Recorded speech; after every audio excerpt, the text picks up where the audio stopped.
guys, it's Maggie and I am back today, and I thought for today's video we could actually go back in time and take a look at the lead up to my diagnosis. I know that over the last 15 years that I've been sharing my story on YouTube, I've talked a lot about my ostomy. I really have, and there's a reason for that. It's what I'm faced with every single day. It has to cross my mind at least a few times a day because I have to care for it. I have to manage it.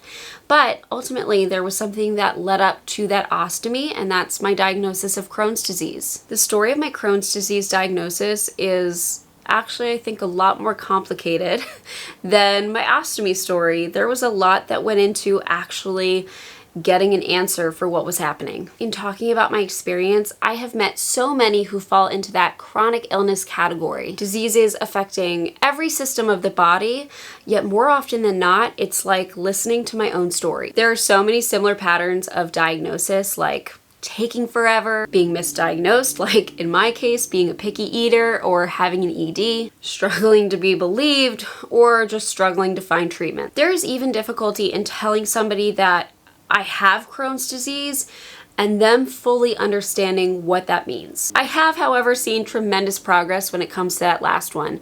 As time has gone on, it has become easier and easier to tell people about my Crohn's because oftentimes they do have a foundation for what inflammatory bowel disease means. I think that's because people talk about it more openly now. There is still work to be done in this realm though, and that's why I'm here to share my story, share what the road to diagnosis looked like for me. But I think it's important to recognize the diagnoses that don't have the attention that inflammatory bowel disease has, like primary immunodeficiency. Today, I'm partnering with the Immune Deficiency Foundation to talk about primary immunodeficiency, a series of over 550 different invisible and chronic illnesses that individuals might be living with and have no idea. I'm no stranger to drug-induced immunodeficiency, but PI takes it to a whole other level with frequent and recurring infections, not recovering well from illnesses, infections from uncommon organisms, or severe infections that may land you in the hospital on IV antibiotics. It can also appear as autoimmune or autoinflammatory symptoms like inflammatory bowel disease. These infections can occur anywhere in the body and can take a devastating physical and mental toll. I mean, imagine being frequently sick and having no answers, no reason why you're getting all these infections. I've actually seen this firsthand without even realizing it.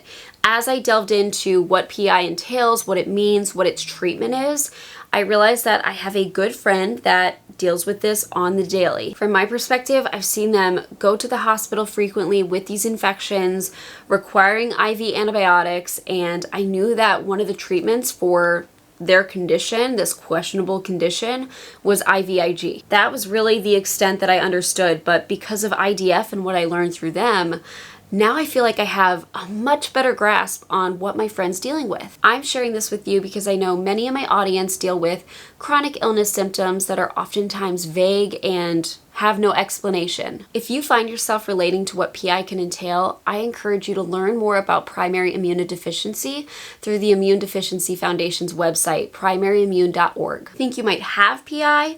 Take the immune system assessment tool there as well, or head to the link in my description below. Thank you so much to the Immune Deficiency Foundation for sponsoring this video, as well as not just creating awareness for this illness, but also sharing resources and tools for those that are learning more about their diagnosis and trying to learn about treatment. I think, like with primary immunodeficiency, with a lot of these chronic illnesses, the symptoms kind of creep in slowly, and it can be really hard to recognize that there's a problem starting. That is exactly what happened with my Crohn's disease.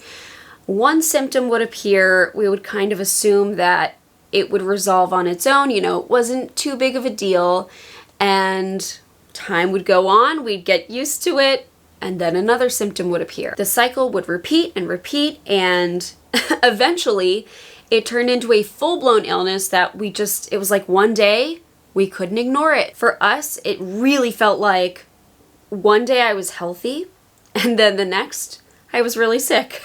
But that really was not how it went. That was not the case. Crohn's had been creeping in so quietly for so long that my family and myself missed it. I was a relatively healthy kid other than having a diagnosis of asthma, which was pretty well managed with medication and just kind of avoiding triggers. You know, I was very average size. I fell right in the middle of all of my peers. I was not the tallest, which we all know now. I am definitely not the tallest, but I also was not the shortest like I am today. I played recreational soccer. I was, you know, such an average player. I wasn't great. I wasn't terrible. And I really mention soccer a lot when it comes to my diagnosis story, because on the soccer field is where me being sick became the most obvious. The first sign that there was an issue going on was really my growth. Like I said, I was very average in height, weight, all of that, until I just started to plateau on all of the growth charts. It's like I just stopped growing. Kids can fluctuate in how fast they grow, but mine had just slowed nearly to a stop, and that was because I was barely eating anything. Every time we went to the pediatrician, my growth was brought up, and it was always attributed, of course, to me not eating enough, which was true. It was definitely true, but the cause, I think, was just not looked into enough. They thought, you know, maybe I'm a picky eater and that's something that I'll grow out of. They were always telling my dad to give me more milk with meals. I wasn't drinking enough milk. And that was really the extent that they looked into it. They didn't look much further into what might be going on. And, you know, I did okay for a while. I did do okay for a while. At some point, the appetite decrease was accompanied by abdominal pain. That kind of crept in pretty slowly, but it did start to appear. And then the next symptom that came on was constipation. That started slowly as well, but it reached a point where I remember dreading trying to go to the bathroom. I would go in the bathroom and I would be in absolute tears because it was so painful, but I was still able to go to the bathroom. It was awful. And then at some point there was blood. At this point, my growth had completely halted, and I was a different kid. I was a totally different kid, and it really became the most obvious on the soccer field. Before these symptoms, like I said, I was such an average kid. I was average height, average weight, average soccer talent. And then I felt like I had become the smallest, most timid kid on the soccer field. Afraid of the ball, you know, I felt like I was gonna break. While, you know, a lot of my friends were heading towards puberty, I was so far from it. And I remember there was so much frustration after soccer games that I was starting to dread going to them. It's supposed to be fun, but I remember starting to dread going to them because afterwards, you know, my dad would say, "Why are we even doing this if you don't want to play? Why am I signing you up for soccer if you're just gonna stand there?" And it's because I was so timid. I was so afraid that I was just gonna like snap like a twig. Because I felt so small and weak. Neither of us really understood that while I wanted to play so badly, my body was putting up a physical fight. It was so hard to recognize. So along with that not eating and not growing and struggling to go to the bathroom, you know, I did feel so fatigued. I felt so weak. It made me afraid of the ball. And no kid should really be fearing that. No kid should be thinking, "Oh my gosh, am I gonna break a bone if I run after the soccer ball and somebody tries to kick it at the same time as me?" That's what I was fearing. Every pediatrician appointment from there on out, it felt like there was a new symptom being added, and my dad would try to explain to the best of his ability what I was experiencing, because as a kid, it was a struggle for me to articulate really what I was feeling. I feel that as an adult, though. I still go to the doctor and I feel like I haven't fully articulated what I'm experiencing to make it well understood. And then I feel like the doctor didn't understand and I wind up leaving with no additional answers and I leave frustrated. So as a kid who was embarrassed by her symptoms, didn't fully understand how the body should be working, and who didn't have the words to articulate what was really happening with her, it took years. It took years to get a diagnosis. At one final pediatrician appointment, My dad ran through the gamut of everything that he had seen from his perspective about me and what I was experiencing. And finally, the doctor said, you know what?